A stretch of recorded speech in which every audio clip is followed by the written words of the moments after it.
So 80 to 90% of a professional trader's time at an investment bank, it's not spent actually taking or trading positions that they want to have.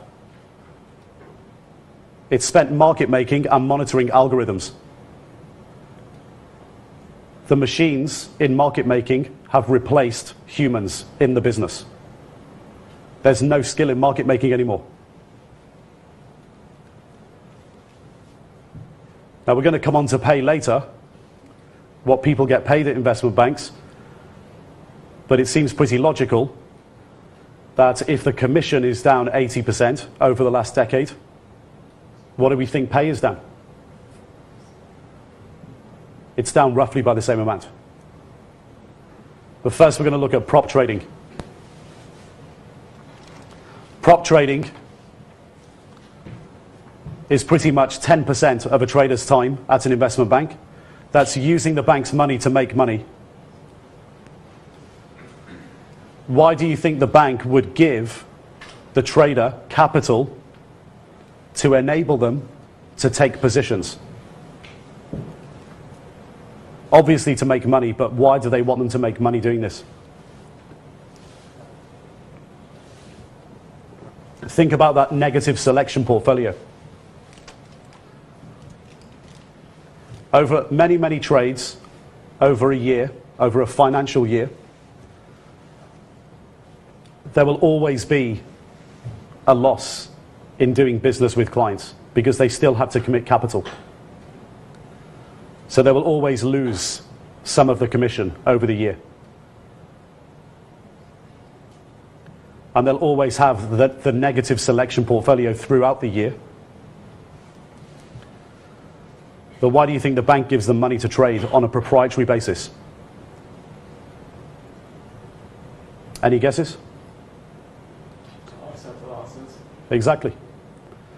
So the bank gives them a pot of money to trade with in positions that they want to have. So they allow them to have or invest in a positive selection portfolio. And that number that's given to them is designed to make a return that outweighs the loss committing capital and doing business with clients. So that example earlier, 50 million commission over a year, lose 10 million of that commission doing business to generate the business to come through the door. The bank might give you 50 million to make the 10 million back in positions that you actually want to have.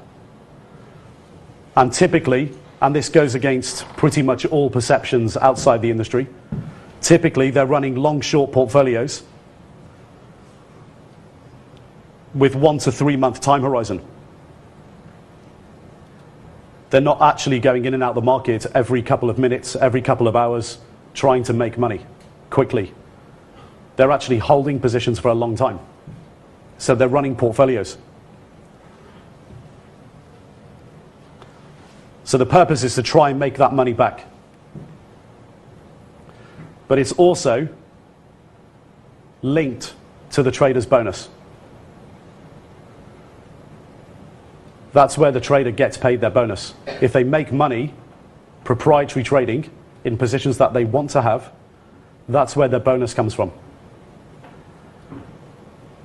Now, if commission is the bread and butter of the business, and it's down 80% in the last 10, 12 years, what do you think the number is in terms of what the bank gives traders to enable them to trade with in the proprietary trading account? How much do you think that's down? About the same. Because that commission number at the bank is collateralized to enable the traders to take more risk. So if that's down 80%, the number that they give to the traders is down 80%. These days you'll be lucky to get $50 million, even as a senior trader. Whereas junior traders 10 years ago were getting $250 million.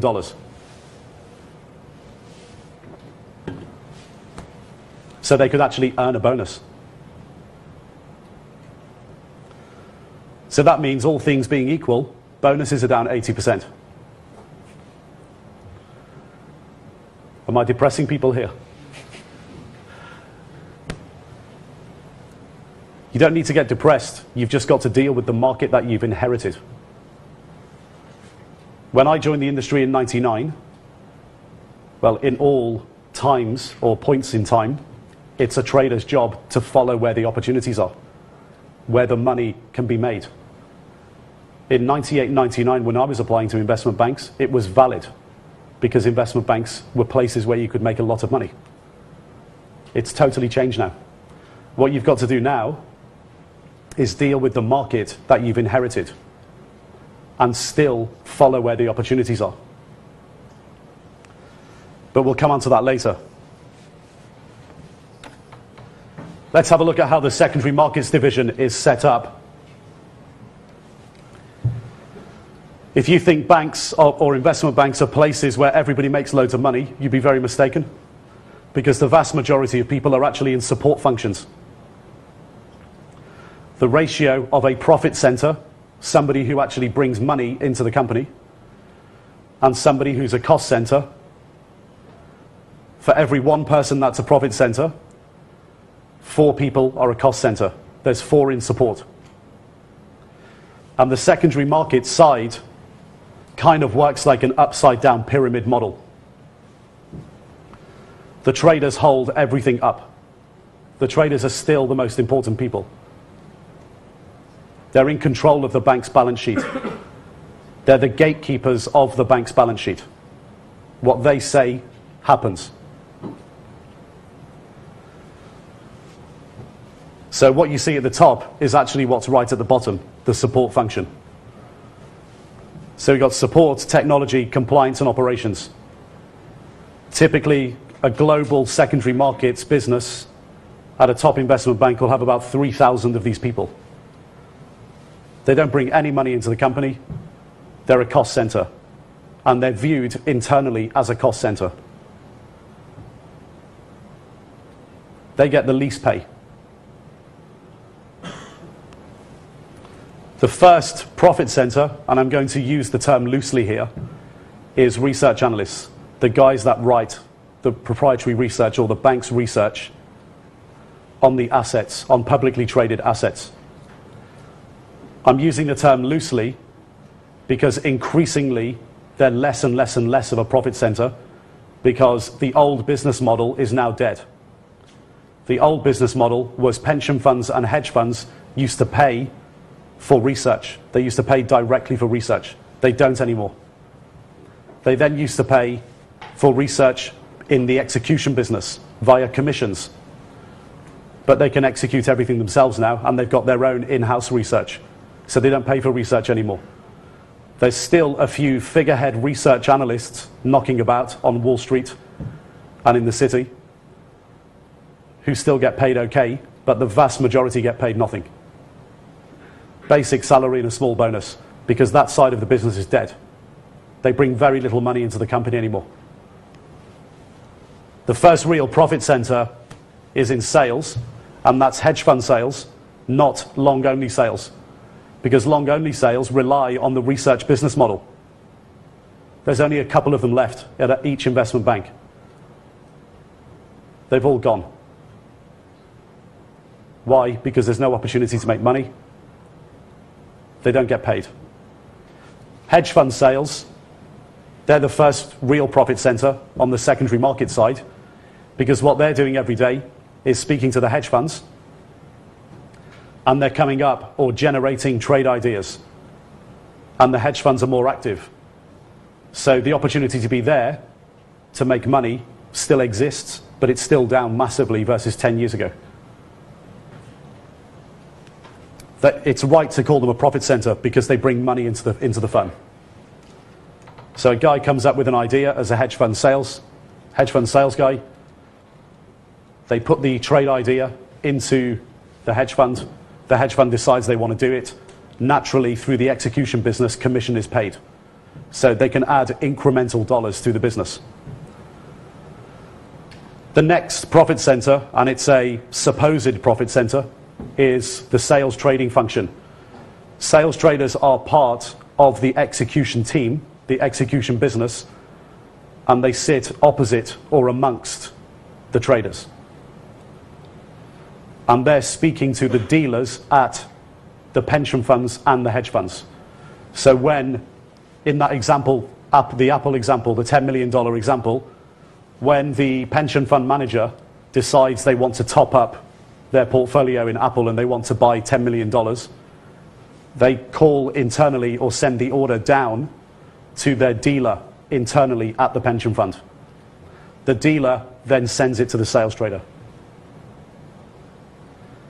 The sales trading function is very defunct compared to what it used to be, because it used to be on a relationship basis and also on a paid research basis, because the pension funds and the hedge funds the pension funds and the hedge funds were paying for the research, so they'd get lots of business coming through, and they used to be able to add incremental value to the business. They can't now, so they now get paid very little. So imagine the situation where the dealer at the pension fund calls the sales trader picks up the telephone, and the dealer says, I want to buy 20,000 Apple at $500. Sales trader says, okay, clicks the back of the phone, puts it on mute, and asks the trader. The trader decides. If the trader says yes, he clicks the back of the phone and says, yes, you can buy 20,000 shares in Apple at 500, and they put the phone down. Really, the sales trading function in the noughties, or the late 90s noughties, was a rebrand for the term order clerk. Someone who takes the orders. But how do you think the traders view the sales traders in a business sense? Well, when the trader wants to do something, they advertise it. So when the trader wants to short $10 million of Apple, that can be advertised. It can actually be advertised directly to the clients via software, so it bypasses the sales traders, but somebody still has to be there to pick up the telephone. So when the trader wants to do something, they view the sales traders as distribution. So they empower the sales traders to go out and bring business into the company. But really, they're just an extension of what the trader wants to do. So it's the trader who's really bringing in the money. Now think back to those numbers where commission's down 80%, proprietary trading is down 80%, bonuses are down 80%. That's the traders. That's in the last decade. That's the traders, and they're the most important people on the trading floor. Everyone has to speak to the trader. If you want to know something, you have to go through the trader at some point. They're the guys, they're the glue that holds everything together at the investment bank. What do you think the rest of the guys get paid? It's worse. The trader is the best career opportunity at the investment bank, still. But it's down 80%. So when you get the corporates coming in, investment banks coming in and saying, we've got a great program in the technology compliance and operations department that you should be joining as a graduate, you need to be asking them some serious questions. Because all those guys rely on the commission business. And they don't bring money into the firm. And if that business is in structural decline and continues to be, it's finished. You don't have a career opportunity. You need to understand this. This is what they're not going to tell you. Let's move on from investment banks, but we'll come back to them. What does a professional trader at a hedge fund do? First and foremost, protect the capital of their clients, so their investors. Make money in rising and falling markets. The professional traders are known as portfolio managers, PMs. And their only function is positive selection portfolio. Positions that they actually want to have. There's no market making activity. Their function is similar to the proprietary trading function, but it's 100% of the time. The only difference is just the nature of the business they operate in. So let's have a look at the differences in the nature of the business. So, investment banks, where does the capital come from to allow an investment bank to operate? They're public companies. They've got public shareholders. When you invest in the investment bank's stock or their debt, if you invest in the investment bank's stock, you're giving them money to go out and generate business in primary markets and business in secondary markets. That's what you're doing. You're providing the capital for them to do that. What you do with a hedge fund is different if you invest in a hedge fund. So what are these guys doing? Well, the clue is in the name, hedge funds. They're usually hedged. They're hedging out risk. And they've usually got diverse long-short portfolios. And really, a hedge fund is just simply a business structure. If you have a certain type of structure, you're a hedge fund. So it's just the way the business is structured. And there's two entities that you really need to focus on for the purposes of today. It's the management company and the offshore fund. So you have an onshore management company and an offshore fund. The management company typically charges 1 to 2% to manage the assets under management, the AUM. And an annual performance fee is charged on the fund, on the assets of the fund, when they make money.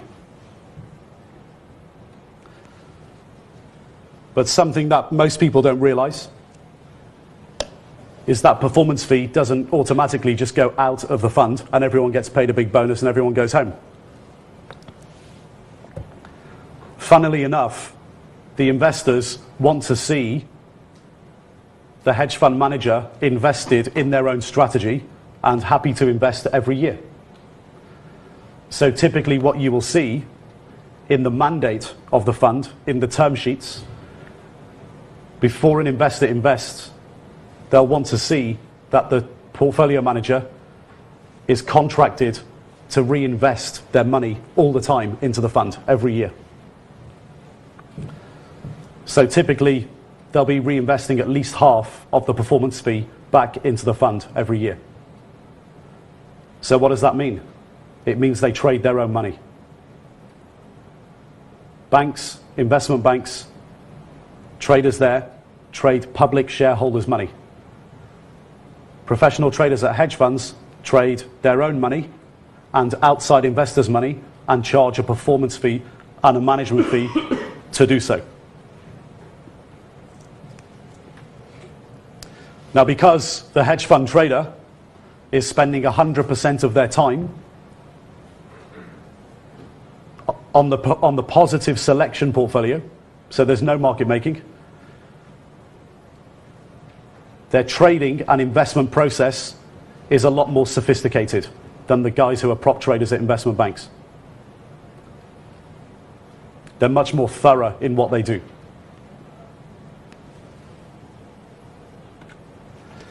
This is the structure that you can go through of a typical hedge fund when you get the presentation.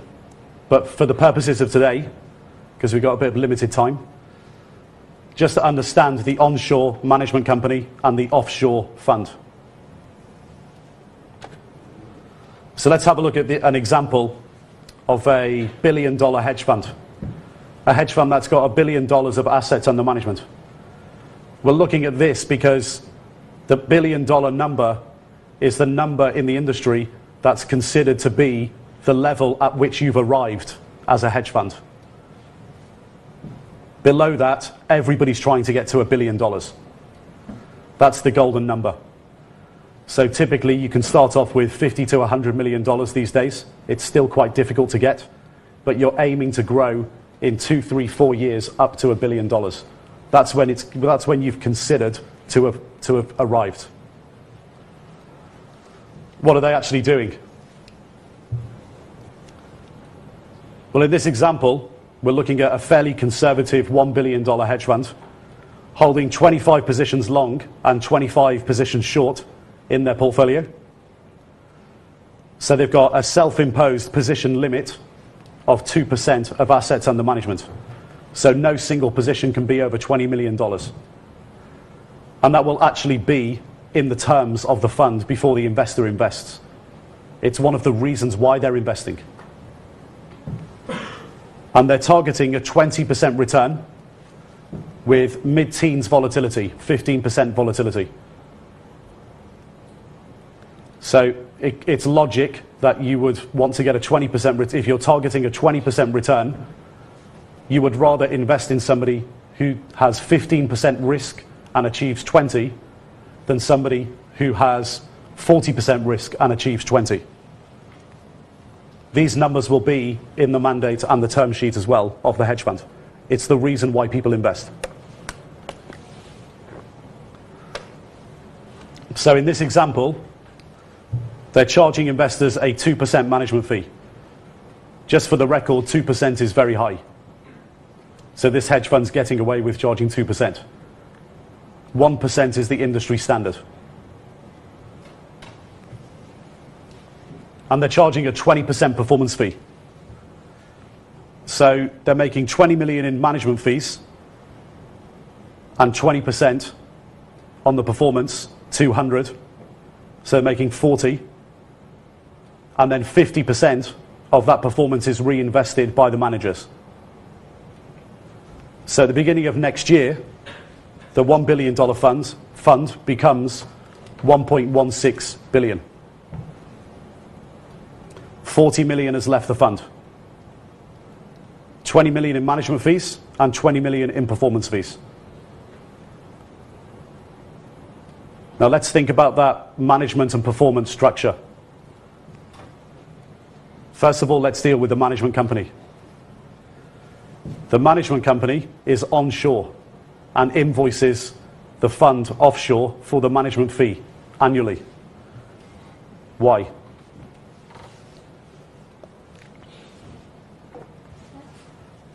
Huh? Who spoke? Tax? Yeah, we can come to that in a second. That's one reason. But what's that 20 million used for? Yeah, the 20 million is used for all the infrastructure of the fund, to run that fund, including basic salaries of everybody in the office. I'm glad you brought up tax, because we'll move on to the performance fee now. Where's the performance fee invoiced? Offshore. Because the fund sits typically in an offshore tax haven.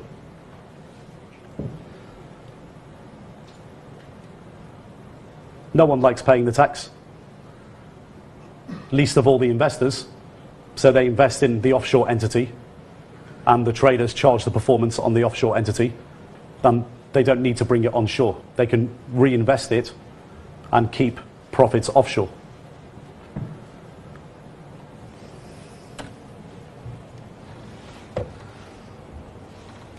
So what does all this mean for you guys? The professional traders at investment banks and hedge funds. Now we understand what they typically do. Well, everybody here, pretty much 90% of you at the beginning of the presentation, put your hand up and said you're going to apply to an investment bank for an internship or a graduate position at some point in the next year. Well, first of all, you clearly don't understand what you're dealing with, because if you did, you wouldn't. And if you've got a degree and you spent £50,000 on it, you need to know what you're dealing with. So let's summarize it first.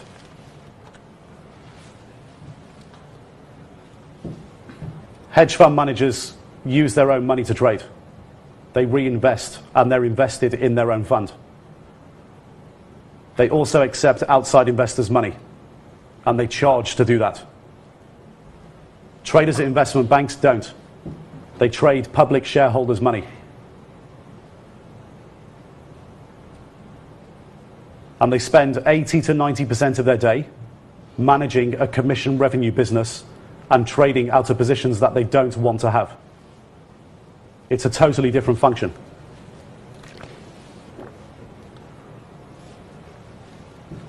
The commission business at investment banks, unfortunately, has been in structural decline for over a decade.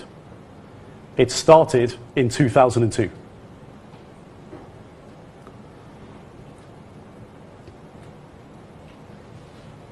You just shouldn't believe what you read in the media, because they have a different agenda. They want you to buy the newspapers, they want you to watch the television and watch their program to get ratings, and they want you to hit their website. So they will sensationalize everything. Your perception is completely misguided. In this market, senior professional traders at most investment banks don't get paid more than $300,000 a year. That's basic plus bonus. Junior traders get significantly less. And both of them exist month to month. So we're talking about putting their card in the ATM machine at the end of the month, and it says 0 or has a negative balance. They exist. Because the senior traders have all got whopping mortgages in central, west, north London, wherever. Their kids are in private school. They've got expensive lifestyles. What goes in, goes out.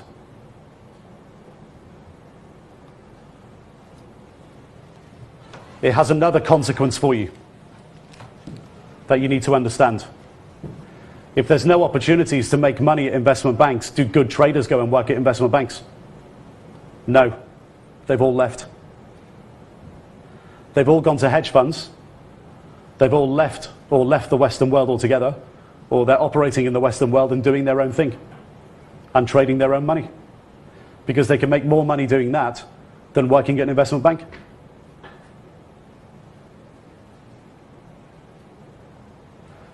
What does it mean for you guys? It means your expectation of the training that you're going to get when you go to an investment bank is completely misguided. Because you're going to be learning from the crap. All the guys that are left over who can't move to hedge funds, who don't have the talent, who don't make money trading, and don't have enough money to trade with their own money. That's what's left. You're going to be sitting next to them, learning how to trade off them. And they don't even know how to do it themselves, because all they do is stick things in a machine.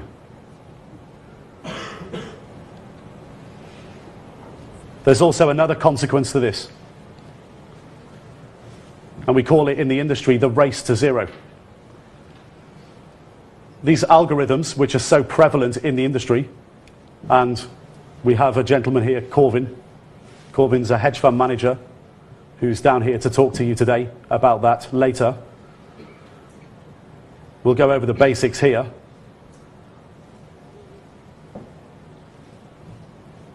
The algorithms have destroyed all short-term opportunities in publicly traded assets to make money. Because that example that we looked at before, where the machine is buying on behalf of the client $10 million of Apple at 500, there's machines built to predict what that machine is doing. And they buy the Apple before the machine buys it and sells it back to them at a higher price. And there's machines built to predict the machine that's predicting the machine that's buying Apple. So how many trades do you think an algorithm can do in a second?